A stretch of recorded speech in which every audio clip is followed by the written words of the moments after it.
বাবার নাম পরিবর্তন করে এনআইডি নিয়েছেন বঙ্গবন্ধুর খুনির সন্তানরা। তদন্ত কমিটি গঠন, রাষ্ট্রীয় নিরাপত্তা নিয়ে প্রশ্ন। যেহেতু এখানে বঙ্গবন্ধুর হত্যাকারীর বিষয়টা জড়িত, এটাকে সর্বোচ্চ গুরুত্ব দিয়ে এটা তদন্ত করতে হবে এবং এর জন্য দায়ী ব্যক্তি যারা, প্রশাসনের মধ্যে যারা দায়ী ব্যক্তি, তাদেরকে দৃষ্টান্তমূলক সাজা দিতে হবে। মধ্যরাতে বন্ধ হচ্ছে মালয়েশিয়ার শ্রমবাজার। বিমানবন্দরে আটকা হাজারো কর্মী। 30,000 টাকার টিকিটের দাম 1.5 লাখ। 6 লক্ষ টাকা দিয়ে মালয়েশিয়া যাওয়ার জন্য দিছি। আজকে সকাল 8টায় আমাদের ফ্লাইট দেওয়ার কথা, তো সকালে 8টায় আমাদের ফ্লাইট হয় নাই। ভাই ফ্লাইট কবে আমাদের? অমুক তারিখে হবে, ইনশাল্লাহ হবে। টিকিট দেন বা টিকিট কাটতেছি, আসবে আসবে এই করতে করতে ভাই আমাদের কাছে টাকা পয়সা, হোটেলে থাকতে খাইতে ভাই সব শেষ ভাই। এমপি আনার হত্যায় গ্রেফতার 3 আসামি, আরো 5 দিনের রিমান্ডে। এখনো মেলেনি সেপটিক ট্যাঙ্কে পাওয়া মাংসের ফরেনসিক রিপোর্ট। বেনজির পরিবারের অবস্থান নিয়ে ধোঁয়াশা। অবগত নয় আওয়ামী লীগ, দুর্নীতির জন্য সরকার দায়ী, অভিযোগ বিএনপির। এবং আন্তর্জাতিক জঙ্গি গোষ্ঠীর হাব হতে পারে রোহিঙ্গা ক্যাম্প। আশঙ্কা, স্বরাষ্ট্রমন্ত্রীর দ্রুত প্রত্যাবাসনে কার্যকর পদক্ষেপ নেওয়ার আহ্বান। দর্শক, সংবাদ রাতে দেখছিলেন একেএস টিএমটি বার সংবাদ শিরোনাম। পুরো সংবাদ জুড়ে আপনাদের সাথে থাকবো আমি কানিজ লাবণী। দর্শক, এবার চলে যাচ্ছে বিস্তারিত সংবাদে। পিতার নাম পরিবর্তন করে নতুন জাতীয় পরিচয়পত্র নিয়েছেন বঙ্গবন্ধুর খুনি মৃত্যুদণ্ডপ্রাপ্ত রিসালদার মোসলেম উদ্দিনের 6 ছেলে মেয়ে। পিতার নাম রফিকুল ইসলাম খান বসিয়ে নিয়েছেন পাসপোর্ট, ড্রাইভিং লাইসেন্সও। এমন জালিয়াতি রাষ্ট্রীয় নিরাপত্তার জন্য হুমকি উল্লেখ করে পরিপত্র জারি করেছে স্বরাষ্ট্র মন্ত্রণালয়। এতে জড়িতদের বিরুদ্ধে ব্যবস্থা নেওয়ার কথা জানিয়েছে নির্বাচন কমিশন। আর জাতির পিতার খুনির পরিবারে এমন জালিয়াতির ঘটনায় উদ্বিগ্ন বিশিষ্টজনরা। নূপুর মাহমুদ জানাচ্ছেন বিস্তারিত। 1975 সালের 15ই আগস্ট জাতির পিতা বঙ্গবন্ধু শেখ মুজিবুর রহমানকে নির্মমভাবে হত্যা করে একদল বিপদগামী সৈনিক। মৃত্যুদণ্ডপ্রাপ্ত রিসালদার মোসলেম উদ্দিন তাদেরই একজন।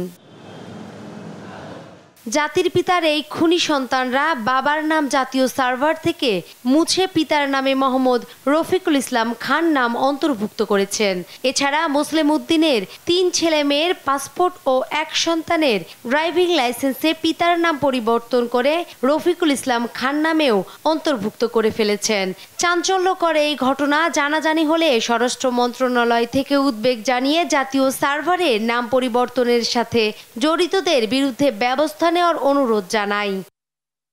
এনটিএমসির তথ্যে দেখা যায় মুসলেম উদ্দিনের ছেলে মোহাম্মদ শফিকুল ইসলাম খান, মাহমুদুল ইসলাম খান, মজিদুল ইসলাম খান, মোহাম্মদ মহিদুল ইসলাম খান, মোহাম্মদ সাজিদুল ইসলাম খান ও মেয়ে শানাজ খান এনআইডিতে তাদের পিতার নাম পরিবর্তন করে মোহাম্মদ রফিকুল ইসলাম খান করে নিয়েছেন। এদের মধ্যে আবার মোহাম্মদ শফিকুল ইসলাম খান, মোহাম্মদ মহিদুল ইসলাম খান ও শানাজ খান পাসপোর্টেও পিতার নাম মোহাম্মদ রফিকুল ইসলাম খান করে নিয়েছেন। আর মাহমুদুল ইসলাম খান তার ড্রাইভিং লাইসেন্সে পিতার নাম পরিবর্তন করে অন্তর্ভুক্ত করেছেন মোহাম্মদ রফিকুল ইসলাম খান। এমন জালিয়াতির ঘটনায় জড়িতদের বিরুদ্ধে ব্যবস্থা নেওয়ার কথা জানান নির্বাচন কমিশনের অতিরিক্ত সচিব অশোক কুমার দেবনাথ। এই চিঠি পাওয়ার পরে কমিশন অলরেডি এখানে কার্যক্রম শুরু হয়েছে, তদন্ত কমিটি করা হয়েছে, তদন্ত করছে এবং প্রাথমিকভাবে যেটা দেখা গেছে আর কি, যে সেটা এই প্রথম যখন এনআইডি করেছিল প্রথম দিকে সেই একই নাম পরিবর্তন করে গেছে, পরবর্তীতে সংশোধন করে এটা করা হয়নি। তারপর আমরা দেখছি ডাটাবেজে যে 2 নম্বর ফর্মটা তারা কিভাবে করেছিল, কে অনুমোদন করেছিল, এই বিষয়গুলো তদন্ত করলে বেরিয়ে আসবে। যদি কারো এখানে কোনো গাফিলতি পাওয়া যায় তাদের বিরুদ্ধে আইনগত ব্যবস্থা গ্রহণ করা হবে এবং ফৌজদারি ব্যবস্থাও নেওয়া হতে পারে। বীর মুক্তিযোদ্ধা ও ঘাতক দালাল নির্মূল কমিটির সভাপতি শাহরিয়ার কবির এই ঘটনায় গভীর উদ্বেগ প্রকাশ করেন। বলেন, জাতির পিতা ও জাতীয় 4 নেতার চিহ্নিত খুনির সন্তানদের এমন জালিয়াতি দেশের নিরাপত্তা আরও হুমকিতে ফেলবে। প্রশাসনের সহযোগিতা ছাড়া, ঔদাসীন্য ছাড়া এ ধরনের কাজ হতে পারে না। যেহেতু এখানে বঙ্গবন্ধুর হত্যাকারীর বিষয়টা জড়িত, এটাকে সর্বোচ্চ গুরুত্ব দিয়ে এটা তদন্ত করতে হবে এবং এর জন্য দায়ী ব্যক্তি যারা, প্রশাসনের মধ্যে যারা দায়ী ব্যক্তি, তাদেরকে দৃষ্টান্তমূলক সাজা দিতে হবে। যেহেতু এটা রাষ্ট্রীয় নিরাপত্তার সঙ্গে সম্পর্কিত। তাদের সন্তানদের উপর তারা দায়িত্ব দিয়ে গেছে তাদের অসমাপ্ত কাজ সমাপ্ত করবার জন্য। খুনি রিসালদার মুসলিম উদ্দিনকে পলাতক দেখানো হয়েছে পরিবারের পক্ষ থেকে। নূপুর মাহমুদ, দেশ টিভি, ঢাকা। মধ্যরাতে বন্ধ হচ্ছে মালয়েশিয়ার শ্রমবাজার। এতে দেশটিতে কর্মী হতে ইচ্ছুক 30,000-এরও বেশি বাংলাদেশির স্বপ্নভঙ্গ হতে চলছে। আজই মালয়েশিয়ায় পৌঁছাতে অনেকে ভিড় করেছেন হজরত শাহজালাল আন্তর্জাতিক বিমানবন্দরে। তবে বিমানের টিকিট পাবেন কিনা তা নিয়ে রয়েছে চরম উদ্বেগে। আর শেষ সুযোগে 30,000 টাকার টিকিটের জন্য 1.5 লাখ টাকা দাবি করছে এয়ারলাইন্সগুলো। এম এ আজিমকে সঙ্গে নিয়ে মাহমুদ হাসানের রিপোর্ট। এক দুজন নয়, শাহজালাল আন্তর্জাতিক বিমানবন্দরে টিকিটের জন্য ভিড় করেছেন মালয়েশিয়ায় কাজে যেতে ইচ্ছুক শত শত বাংলাদেশি।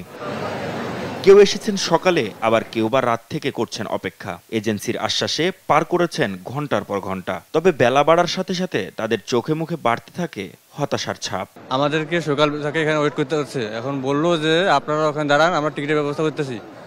এখন আধা ঘন্টা 1 ঘন্টা আগে বলতেছে যে আজকে কোনো টিকিট নেই। সকাল 8টায় এসেছি, অবস্থা খুব একটা ভালো না, আমরা এখনো টিকিট পাইনি। এমনি ই ভিসা সমস্ত কিছু ক্লিয়ারেন্স পাইছি, কিন্তু এখন টিকিট পাই নাই। তো সকালে 8টায় আমাদের ফ্লাইট হয় নাই, তো দেখা যাচ্ছে যে 9টার দিকে আমাদের ফোন দিয়ে বলছে যে তোমরা সব লাগেজ টাগেজ নিয়ে এয়ারপোর্টের সামনে যাও, আমি টিকিট নিয়ে আসতেছি। অনেক এজেন্সি ইতিমধ্যেই লাপাত্তা, লাখ লাখ টাকা হাতিয়ে। সব হারিয়ে নিঃস্ব হয়েছেন অনেকেই। প্রথম থেকে টাকা শুরু করছে, টাকা দাও টাকা দাও টাকা দাও, কোথায় কোথায় টাকা ভাই, প্রতি ধাপে ধাপে টাকা দিছি ভাই। দেওয়ার পরে লাস্টে এসে বলছে টিকিটের দাম বেশি হয়ে গেছে, যেটা আমাদের কাছে চুক্তিতে ছিল ভাই, তার থেকে বেশি টাকা দেওয়া লাগছে ভাই। আমরা পাসপোর্টের সঙ্গে আমরা 50,000 টাকা দিছি। তারপর আপনার যখন আপনার ভিসা আসে, ভিসা আসার পর আমরা বাদ বাকি টাকা ক্লিয়ার করে দিয়েছি। শেষ মুহূর্তে শুধু টিকিটের জন্য 2 থেকে 2.5 লাখ টাকা নেয়ার অভিযোগ করেন তারা। জাল টিকিটের প্রতারণার অভিযোগও করেন কেউ কেউ। টিকিটটা প্রতারণামূলক টিকিট। তারপর আবার এজেন্সিতে গেলাম, যাওয়ার পরে সারা রাত সেখানে বসে রইলাম। তারপর সকাল 8:30টায় টিকিট দিছে, বলছে সকাল 1:20 ফ্লাইট। তো তারপর ওই টিকিটটাও চেকিং গেছে, বলতেছে এটা ব্ল্যাক টিকিট। মালয়েশিয়া সরকার শুক্রবারের পর আর কোনো বিদেশি কর্মী নেবে না, এমন সিদ্ধান্তে আটকে গেছে 30,000-এর বেশি বাংলাদেশি কর্মীর প্রবাস যাত্রা। মাহমুদ হাসান, দেশ টিভি, ঢাকা। দর্শক, শাহজালাল আন্তর্জাতিক বিমানবন্দরের বর্তমান পরিস্থিতি জানাতে আমাদের সাথে যুক্ত হবেন সহকর্মী শাহিদুজ্জামান সাকিব। সাকিব, আপনি তো বিমানবন্দরে রয়েছেন, মালয়েশিয়াগামী কোনো ফ্লাইট কি ইতোমধ্যে ছেড়েছে কিনা, আর প্রবাসী কর্মী কতজন আসলে দেখতে পাচ্ছেন বিমানবন্দরে, তারা কি বলছেন জানাবেন বিস্তারিত। লাবণী, মালয়েশিয়া শ্রমবাজার বন্ধ ঘোষণার পর আজকে শেষ দিনে কিন্তু সকাল থেকে ঢাকা শাহজালাল আন্তর্জাতিক বিমানবন্দরে মালয়েশিয়া গমনেচ্ছুক যাত্রীরা এখানে ভিড় করছিলেন। কিন্তু এখন রাত বাড়ার সাথে সাথে কিন্তু সে ভিড় অনেকটাই কমে এসেছে। আপনি জানেন যে হাজার হাজার মালয়েশিয়া গমনেচ্ছুক যাত্রীর স্বপ্নভঙ্গ, আসলে স্বপ্নভঙ্গের দিন বলা যেতে পারে আজকের এই দিনটিকে। সর্বশেষ সন্ধ্যা 7:15 বাংলাদেশ বিমানের একটি বিশেষ ফ্লাইটে 271 জন যাত্রী মালয়েশিয়ার উদ্দেশ্যে ছেড়ে যায়। এরপরে কিন্তু আর কোনো বিশেষ বিমানের কথা আমরা এখন পর্যন্ত জানি না, বা এখন কোনো এই ধরনের কোনো তথ্য আমাদের কাছে নেই। এখানে সন্ধ্যা পর্যন্ত হাজার হাজার মালয়েশিয়া গমনেচ্ছুক যাত্রী এখানে বসেছিলেন, ভিড় করছিলেন। তাদের আর্তনাদ আমরা দেখেছি সন্ধ্যা থেকে, সকাল থেকেই তারা এখানে আর্তনাদ করেছিলেন। তারা যেটি বলছিলেন যে অনেকেই আসলে জমি বিক্রি করে কিংবা তাদের গবাদি পশু বিক্রি করে আসলে এজেন্সিগুলোকে টাকা দিয়েছিলেন মালয়েশিয়ায় যাওয়ার জন্য। তাদের সেই স্বপ্নভঙ্গের যে দৃশ্য, আমরা সেই দৃশ্য আসলে এখানে সকাল থেকে দেখেছি। এখন আসলে রাত যতই বাড়ছে তারা কিন্তু আসলে আশাহত হয়ে অনেকেই এখন পর্যন্ত ফিরে গেছেন। তবে গুটি কয়েক যারা রয়েছেন তারা এখনো শেষবারের মতো একটু চেষ্টা বা সর্বশেষ কোনো ব্যবস্থা যদি হয় সে আশায় এখানে বসে রয়েছেন এখন পর্যন্ত। আরেকটি বিষয় আপনাকে জানিয়ে রাখতে চাই, মালয়েশিয়া কিন্তু 31 মে পর্যন্ত যে ডেডলাইন রেখেছিল, সে ডেডলাইন আসলে মালয়েশিয়া প্রবেশের ডেডলাইন ছিল, সেই ডেডলাইন একদিন বাড়িয়ে কিন্তু 1 জুনও তারা আসলে মালয়েশিয়ায় ঢোকার সুযোগ দিবে বলে আমরা একটি সূত্রে নিশ্চিত হয়েছি। এখন পর্যন্ত আমরা ঢাকা শাহজালাল আন্তর্জাতিক বিমানবন্দরে রয়েছে, এখানে অনেকেই আছেন যে যাত্রীরা আসলে ট্রানজিটের মাধ্যমে অন্য দেশ হয়ে মালয়েশিয়ায় প্রবেশ করার সর্বোচ্চ চেষ্টা করবেন। এমনও যাত্রী আমরা পেয়েছি, তাদের সঙ্গেও কথা বলেছি।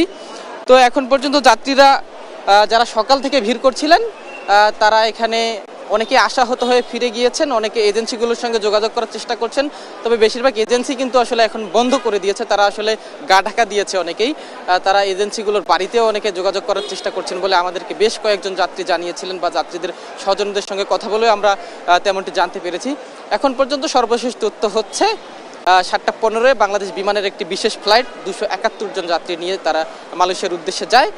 এরপরে আর কোনো বিশেষ ফ্লাইটের কথা আমরা জানি না। এয়ারপোর্ট থেকে আমার কাছে থাকা সর্বশেষ তথ্য। লাবণী, ধন্যবাদ সাকিব আমাদের সাথে যুক্ত থাকার জন্য। দর্শক, আমাদের সহকর্মী যেমনটি যাচ্ছিলেন 271 জন প্রবাসী কর্মী নিয়ে ইতোমধ্যে একটি ফ্লাইট ছেড়ে গেছে, এবং তিনি আরও জানাচ্ছিলেন যে একটি সূত্রে বরাতে তিনি জানতে পেরেছেন 1 জুনও প্রবাসীদের জন্য আরেকটি সুযোগ দেওয়া হয়েছে মালয়েশিয়ায় প্রবেশের।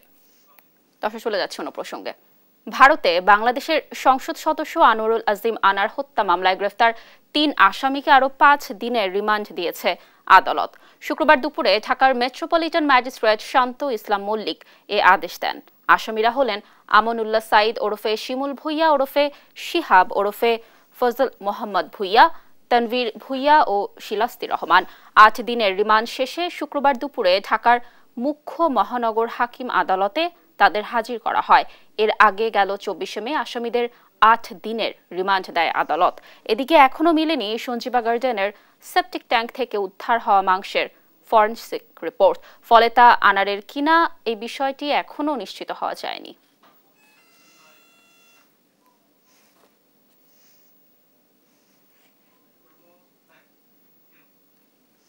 সাবেক আইজিপি বেনজির আহমেদ ও তার পরিবারের সদস্যরা বর্তমানে কোথায় আছেন তা নিয়ে সৃষ্টি হয়েছে ধোঁয়াশা।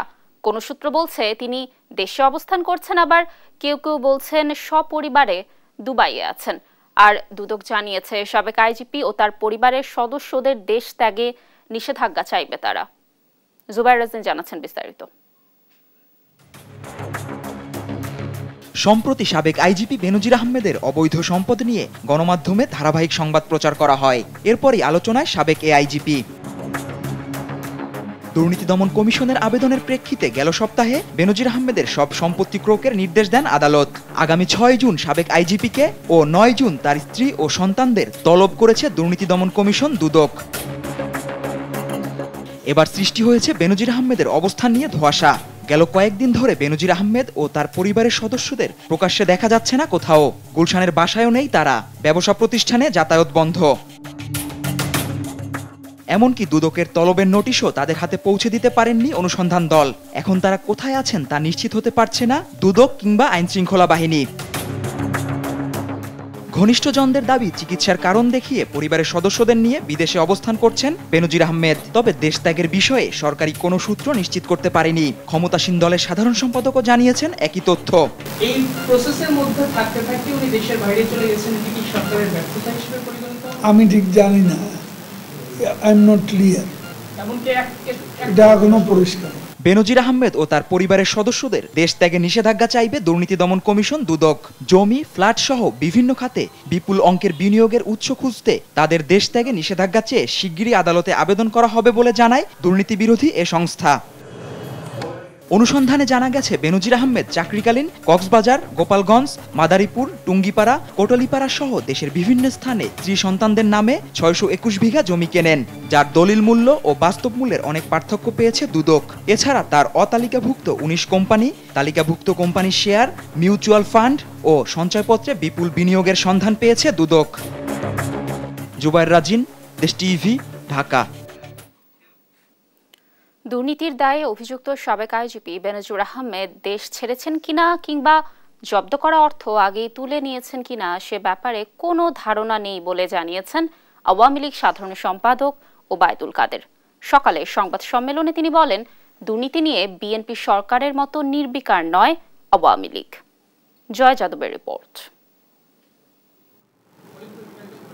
বিদ্যমান রাজনৈতিক পরিস্থিতি নিয়ে শুক্রবার সকালে ধানমন্ডিতে দলীয় সভাপতির রাজনৈতিক কার্যালয়ে সংবাদ সম্মেলন করেন আওয়ামী লীগ সাধারণ সম্পাদক ওবায়দুল কাদের। তিনি বলেন, গণতন্ত্রের প্রবক্তা দাবি করা দেশগুলো রাফায় মানবাধিকার নিয়ে নীরব কেন?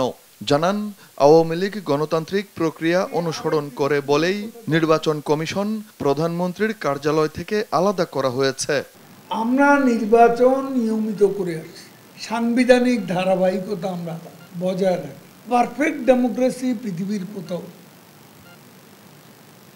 আমরা পারফেক্ট এ কথা আমরা কখনো দাবি করি, তবে আমরা পারফেক্ট হওয়ার পথে আমাদের চেষ্টা।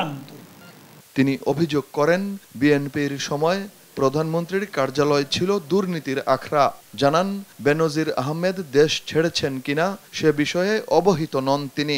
যেহেতু আমি অবহিত নই, কাজে আমি এটা আইনের, এটা দুদক বলছে, তারা টের পেয়েছে, দুদক সেটা প্রমাণ করবে। দুদক যদি মামলা করে, তো মামলা করার পরে তো আদালত ঠিক করবে তাকে গ্রেপ্তার করবে, কখন করবে, জেলে পাঠাবে, এটা তো প্রক্রিয়ার মধ্য দিয়ে হবে। ওবায়দুল কাদের বলেন, দুর্নীতির ব্যাপারে বিএনপির মতো দায় মুক্তি দেয়নি আওয়ামী লীগ সরকার। অভিযোগ পেলে বিচারের সৎসাহস দেখিয়েছে। এক রাশ ব্যর্থতা, স্তূপীকৃত আবর্জনার উপর দাঁড়িয়ে তারা আজকে মানসিক অশান্তিতে ভুগছে। সে মানসিক অস্থিরতার মধ্যে সত্য কথা বলতে তারা ভুলে গেছে। জয় যাদব, দেশ টিভি, ঢাকা। আজিজ বেনজিরদের দুর্নীতির দায় সরকারেরই বলে দাবি করেছেন বিএনপি নেতারা। তারা বলেছেন, ক্ষমতায় থাকতেই লুটেরাদের দুর্নীতির সুযোগ করে দিয়েছে সরকার।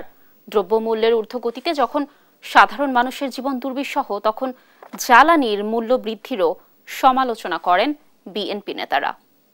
সাইফুর রিপনের রিপোর্ট। বিএনপির প্রতিষ্ঠাতা জিয়াউর রহমানের ৪৩তম শাহাদাত বার্ষিকী উপলক্ষে নয়াপল্টনে দলের কেন্দ্রীয় কার্যালয়ের সামনে গণদোয়ার আয়োজন করে ঢাকা মহানগর দক্ষিণ বিএনপি।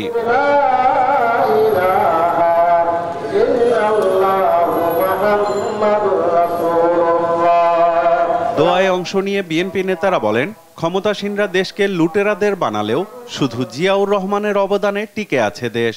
বাংলাদেশের গণতন্ত্র হারিয়ে গেছে, বাংলাদেশের জনগণের ভোটের অধিকার হারিয়ে গেছে।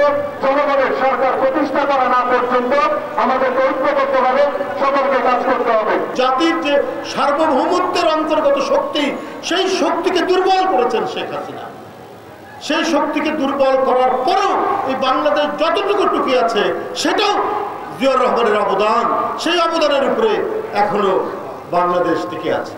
বিএনপির স্থায়ী কমিটির সদস্য মির্জা আব্বাস আওয়ামী লীগকে ইঙ্গিত করে বলেন, জিয়ার নাম শুনলে অনেকের গাত্রদাহ হয়। জিয়া রহমান সাহেবের নাম শুনলেই গাত্রদাহ হয়, কারণ যেই কাজটা তাদের করার কথা ছিল, ওই কাজটা জিয়া রহমান সাহেব করেছে। এটা জিয়া রহমান সাহেবের অপরাধ।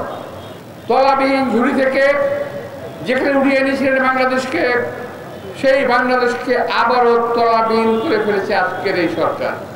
বিদ্যুৎ, তেল, এগুলোর দাম বাড়ালো বলে এটা একেবারে মানুষের শিরায় শিরায় প্রবেশ করে গিয়ে প্রতিটা জায়গায় একটা এফেক্ট করে। দাবি করেন, বিএনপি টিকে আছে, টিকে থাকবে। বর্গীরা দেশে আসতো, লুট করে চলে যেত, এখন বর্গীরাই ক্ষমতায় বসে গেছে। একমাত্র বিএনপি একটা দল যার হাতে দেশের স্বাধীনতা, সার্বভৌমত্ব নিরাপদ। অন্য কোনো দলের হাতে স্বাধীনতা, সার্বভৌমত্ব নিরাপদ নয়। এর আগে জাতীয় প্রেস ক্লাবের সামনে মানববন্ধনে অংশ নিয়ে বিএনপির সিনিয়র যুগ্ম মহাসচিব রুহুল কবির রিজভী অভিযোগ করেন, দুর্নীতিবাজদের অপকর্ম সরকার দেখে না। এই সরকারই হচ্ছে ক্রিমিনাল সরকার, অপরাধী সরকার। বেনজির এবং আজিজ সাহেবের সব দায় দায়িত্ব আওয়ামী সরকারের। নিত্যপণ্য ও জ্বালানির দাম বাড়িয়ে মানুষের বেঁচে থাকার কোনো অবলম্বন সরকার অবশিষ্ট রাখছে না বলেও মন্তব্য করেন রিজভী। সরকারকে পদত্যাগ করতে হতো যদি সত্যিকার গণতন্ত্র থাকতো। সাইফুল রিপন, দেশ টিভি, ঢাকা। দর্শক, সংবাদ রাতে আরো থাকছে। উজানের ঢলে সুনামগঞ্জে বাড়ছে নদ নদীর পানি। ৫ লাখের বেশি মানুষের পানিবন্দী হওয়ার আশঙ্কা। সিলেটের পরিস্থিতির উন্নতি। রোহিঙ্গাদের দ্রুত নিজ দেশে প্রত্যাবাসন করতে না পারলে ক্যাম্পগুলো আন্তর্জাতিক জঙ্গি গোষ্ঠীর একটি হাব তৈরি হতে পারে বলে আশঙ্কা করছেন স্বরাষ্ট্রমন্ত্রী আসাদুজ্জামান খান কামাল। শুক্রবার উখিয়ার রোহিঙ্গা ক্যাম্প পরিদর্শনে গিয়ে এ মন্তব্য করেন তিনি। কক্সবাজার থেকে সৌরভ দেবের রিপোর্ট। শুক্রবার বেলা 11টার দিকে কক্সবাজারের উখিয়ার ১৯ নম্বর রোহিঙ্গা ক্যাম্প পরিদর্শনে যান স্বরাষ্ট্রমন্ত্রী আসাদুজ্জামান খান কামাল। সেখানে এপিবিএনের সাথে বৈঠক শেষে ক্যাম্পের বিভিন্ন কার্যক্রম পর্যবেক্ষণ করেন। এ সময় মন্ত্রী বলেন, জঙ্গিবাদের যে আশঙ্কা দীর্ঘদিন ধরে করা হচ্ছে ক্যাম্পে, সে আলামত দেখা যাচ্ছে।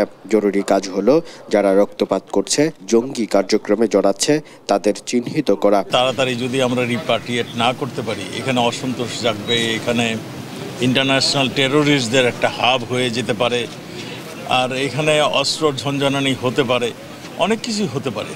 সেই হতে পারার মধ্যে কিছু কিছু আলামত আমরা দেখছি। রোহিঙ্গাদের দ্রুত প্রত্যাবাসন করতে না পারলে রোহিঙ্গা ক্যাম্প আন্তর্জাতিক জঙ্গি গোষ্ঠীর হাব তৈরি হবে বলেও আশঙ্কা করেন মন্ত্রী। আমরা তাদেরকে চিহ্নিত করার চেষ্টা করছি, আর যারা এই রকম অস্ত্র নিয়ে ক্যাম্পে আনাগোনা করে কিংবা রক্তক্ষরণ হয়েছে, আপনারা 2-4টা দেখেছেন, তাদেরকে চিহ্নিত করা হলো আমাদের মূল কাজ, এবং তাদেরকে আইন অনুযায়ী তাদের ব্যবস্থা নেওয়া, এই সবগুলি আমরা করছি। জঙ্গি দমনে বাংলাদেশ ইতিহাস সৃষ্টি করেছে, সন্ত্রাস দমনেও সে প্রত্যাশা করেন স্বরাষ্ট্রমন্ত্রী।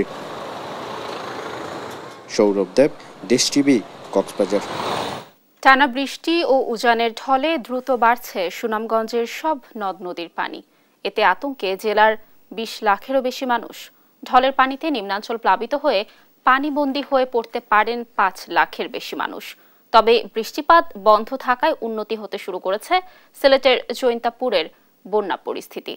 সহকর্মীদের পাঠানো তথ্যচিত্রে দেখুন ডেস্ক রিপোর্ট।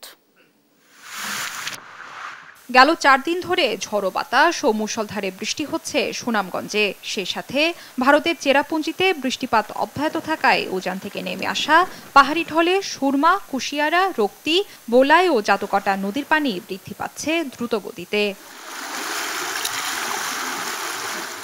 জেলার তাহিরপুর, বিশ্বম্ভরপুর, ধর্মপাশা ও মধ্যনগর সহ বেশ কয়েক উপজেলার বেশিরভাগ মানুষ বসবাস করেন সীমান্ত নিকটবর্তী এলাকায়। ফলে উজান থেকে নেমে আসা পাহাড়ি ঢলে এইসব এলাকা প্লাবিত হওয়ার শঙ্কা রয়েছে।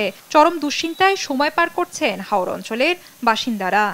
পাহাড়ে আরো বৃষ্টি হইতাছে, পানির সম্ভাবনা আছে, লামলে সুনামগঞ্জে শহরে পানি উঠতে পারে।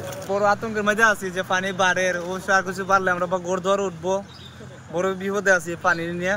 সরকার যদি আগাম উদ্যোগ নেওয়া রাখে তাহলে নিচু এলাকার মানুষ বাঁচার চেষ্টা করবো বা বাঁচতে পারবো। জেলা পানি উন্নয়ন বোর্ডের তথ্য বলছে 24 ঘন্টায় সুনামগঞ্জে 70 মিলিমিটার বৃষ্টিপাত রেকর্ড করা হয়েছে। আর ভারতের মেঘালয়ের চেরাপুঞ্জিতে 634 মিলিমিটার বৃষ্টিপাত হয়। এর ফলে সুনামগঞ্জের নদ নদীর পানি বৃদ্ধি পেয়ে বিপদসীমার 55 সেন্টিমিটার নিচ দিয়ে প্রবাহিত হচ্ছে। এখানে হাওরগুলো এখনো পর্যাপ্ত পরিমাণ ধারণ ক্ষমতা রয়েছে এবং এই হাওরগুলোতে পানি প্রবেশ করবে। সেক্ষেত্রে এদিকে তেমন একটা বিপদের আশঙ্কা নেই। তবে উজানে কিছু কিছু জায়গায় নদী ওভারফ্লাডেড হয়ে কোনো জায়গায় বন্যা পরিস্থিতির মতো সৃষ্টি হতে পারে। বৃষ্টিপাত বন্ধ, পাহাড়ি ঢল কমে আসায় উন্নতি হয়েছে সিলেটের জৈন্তাপুরের বন্যা পরিস্থিতি। তবে পানি বেড়েছে ভাটি 2 উপজেলা, কোম্পানিগঞ্জ ও জকিগঞ্জ উপজেলার নিম্নাঞ্চলে। এখনো পানিবন্দী আছেন গ্রামগুলোর কয়েক হাজার মানুষ। তো আমরা ওলা বই রয়েছি, আল্লাহ হরিয়ার এখন বর্তমানে কিছু একটা রোদ উঠছে, জানে একটা শান্তি আইছে। হালকা ঘূর্ণিঝড় আসিল, অনেক ক্ষতি হয়েছে। কোনো নেতা কর্মী এই গ্রামও আসেও নাই, দেখেও নাই। জেলা প্রশাসনের পক্ষ থেকে আপৎকালীন সময়ে প্রস্তুতি রাখা হয়েছে জানিয়ে 40টির বেশি আশ্রয়কেন্দ্রে সরিয়ে আনা হয়েছে নিম্নাঞ্চলের বাসিন্দাদের। গেল 24 ঘন্টায় সারি গোয়াইন নদীর পানি কমলেও বেড়েছে কুশিয়ারা ও সুরমা নদীর পানি। এ পরিস্থিতিতে বন্ধ ঘোষণা করা হয়েছে একাধিক পর্যটন স্পট। শুভশ্রী রায়, নিউজ ডেস্ক, দেশ টিভি। দর্শক, সংবাদ রাতে আরো থাকছে। নদী দখলদার বড় অংশই রাজনৈতিক সুবিধাভোগী বলছেন পরিবেশ কর্মীরা। সচেতনতা বাড়ানোর তাগিদ নদী রক্ষা কমিশন চেয়ারম্যানের।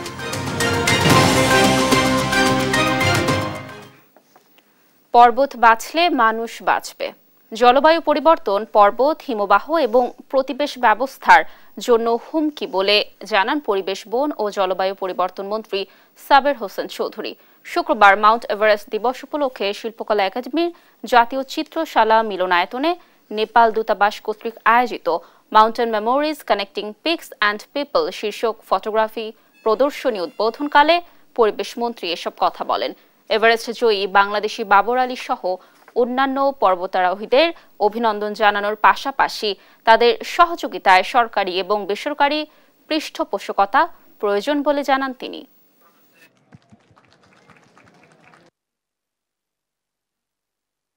যারা এগিয়ে আসবে তাদেরকে আমরা সহযোগিতা করার চেষ্টা করব। আর আমাদের নেপালে যে মিশন আছে তারা কিন্তু সব ধরনের সাহায্য সহযোগিতা করে, অর্থাৎ যাওয়ার আগে, ফিরে আসার পর। সুতরাং সরকারের অংশগ্রহণ আছে, প্রাইভেট সেক্টর আছে, তারা কিন্তু অলরেডি অনেক স্পন্সরশিপ করছে, তারা এটাকে আরও করতে পারে। স্বাস্থ্য মন্ত্রণালয়ের একার পক্ষে তামাকমুক্ত বাংলাদেশ করা সম্ভব নয় বলে মন্তব্য করেন স্বাস্থ্যমন্ত্রী ডাক্তার সামন্তলাল সেন। রাজধানীর ফজিলাতুন্নেসা মুজিব কনভেনশন সেন্টারে বিশ্ব তামাকমুক্ত দিবসের আলোচনায় মন্ত্রী এ কথা বলেন। এবারের বাজেটে তামাকজাত দ্রব্যের মূল্য ও কর বাড়িয়ে স্বাস্থ্য খাতে বরাদ্দ দেওয়ার আহ্বান জানান তিনি। নিয়াজ মোর্শেদের রিপোর্ট। বিশ্ব স্বাস্থ্য সংস্থার তথ্য বলছে 13 থেকে 15 বছর বয়সী অন্তত 3,70,00,000 তরুণ তরুণী নিয়মিতভাবে তামাক ব্যবহার করছে।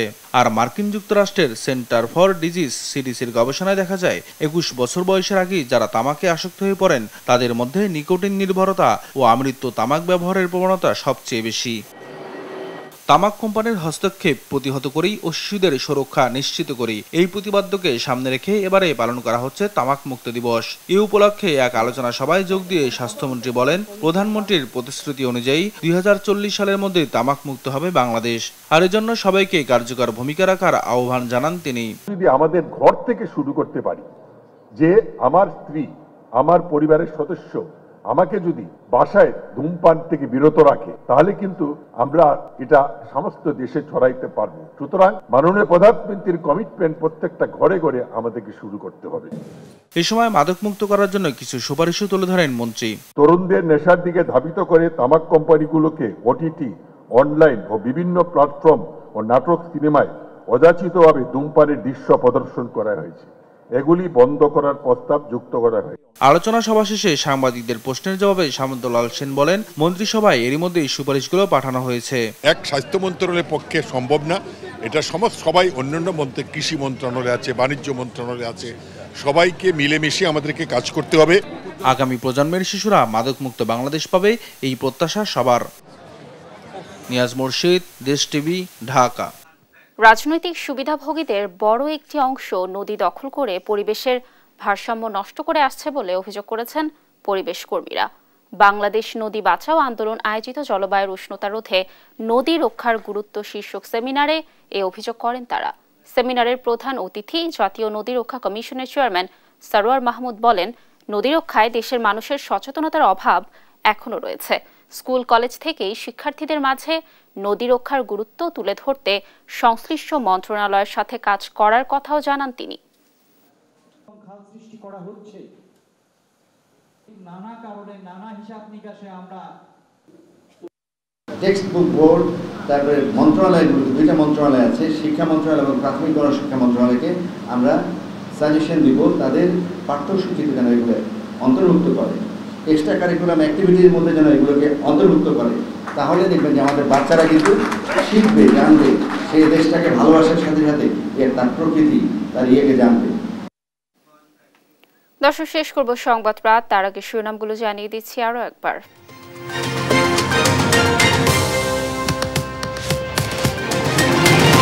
বাবার নাম পরিবর্তন করে এনআইডি নিয়েছেন বঙ্গবন্ধুর খুনির সন্তানরা, তদন্তে কমিটি গঠন, রাষ্ট্রীয় নিরাপত্তা নিয়ে প্রশ্ন।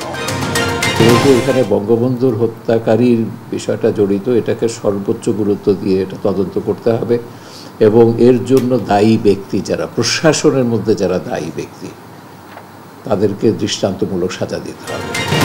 মধ্যরাতে বন্ধ হচ্ছে মালয়েশিয়ার শ্রম বাজার, বিমানবন্দরে আটকা হাজারো কর্মী, 30,000 টাকার টিকিটের দাম 1.5 লাখ।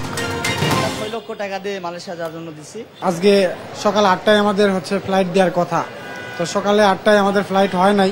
ভাই ফ্লাইট কবে আমাদের? অমুক তারিখে হবে, ইনশাল্লাহ হবে। টিকিট দেন বা টিকিট কাটতেছি, আসবে আসবে, এই করতে করতে ভাই আমাদের কাছে টাকা পয়সা, হোটেলে থাকতে খাইতে ভাই সব শেষ ভাই। এমপি আনার হত্যায় গ্রেফতার 3 আসামি, আরো 5 দিনের রিমান্ডে, এখনো মেলেনি সেপটিক ট্যাঙ্কে পাওয়া মাংসের ফরেনসিক রিপোর্ট। বেনজির পরিবারের অবস্থান নিয়ে ধোঁয়াশা, অবগত নয় আওয়ামী লীগ, দুর্নীতির জন্য সরকার দায়ী, অভিযোগ বিএনপি। এবং আন্তর্জাতিক জঙ্গি গোষ্ঠীর হাব হতে পারে রোহিঙ্গা ক্যাম্প, আশঙ্কা স্বরাষ্ট্রমন্ত্রীর, দ্রুত প্রত্যাবাসনে কার্যকর পদক্ষেপ নেওয়ার আহ্বান। দর্শক, এই ছিল এখনকার সংবাদ। পরে বুলেটিন দেখার আমন্ত্রণ রইল। এছাড়া দেশ টিভির সর্বশেষ সব খবর পেতে ভিজিট করুন www.desh.tv। ফেসবুকে আমাদের সঙ্গে যুক্ত থাকুন দেশ টিভি অথবা দেশ টেলিভিশন পেজে। সর্বশেষ সব ভিডিও পেতে ইউটিউবে আমাদের হ্যান্ডেল @দেশ টেলিভিশন অথবা @দেশ টিভি নিউজ লিখে সার্চ করুন। ধন্যবাদ সবাইকে।